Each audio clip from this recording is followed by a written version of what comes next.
पूरी दुनिया में पक्षियों की 10,000 से भी ज्यादा प्रजातियां पाई जाती है।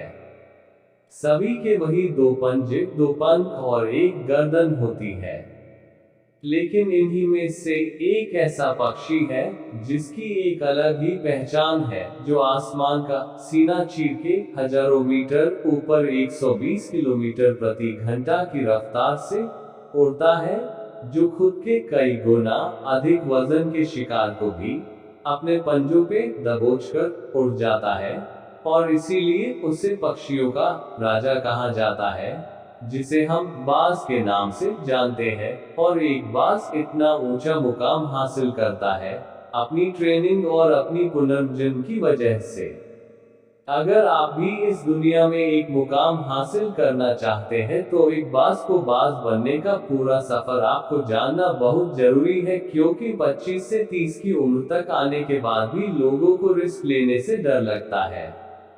लेकिन एक बाज की जीवन की शुरुआत ही रिस्क से होती है। जिस उम्र में बाकी पक्षियों के बच्चे सिर्फ चींची करना सीखते हैं, उस उम्र में एक मादा बाज अपने बच्चों को पंजों में दबोचकर हजारों मीटर आसमान की ऊंचाइयों में उड़ जाती है, उसे ये बताने के लिए कि तेरा जन्म आसमान का सीना चीर के सबसे ऊपर उड़ने के लिए हुआ है, तेरा जन्म पंछियों का बादशाह बनने के लिए हुआ है।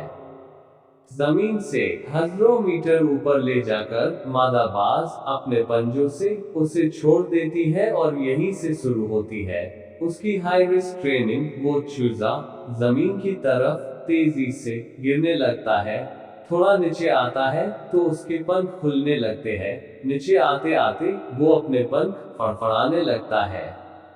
लेकिन वो अभी तक उड़ना नहीं सीखा है, वो जमीन से कुछ ही ऊपर होता है।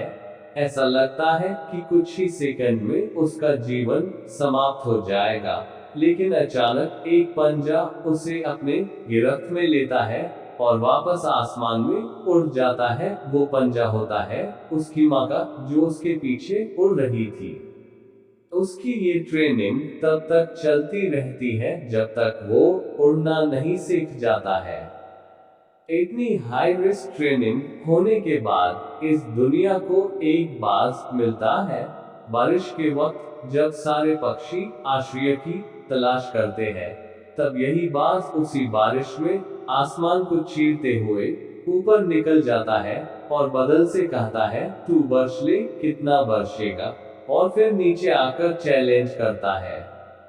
एक बाज की उम्र लगभग 70 साल होती है। जब वह 40 साल का होता है तब एक परेशानी उसकी जिंदगी में मौत बनकर आती है, जो आपकी परेशानियों की तुलना में बहुत बड़ी होती है, क्योंकि 40 साल की उम्र में बाज की चोंच इतनी मुड़ जाती है कि उसे शिकार निगलने में बहुत परेशानी होती है।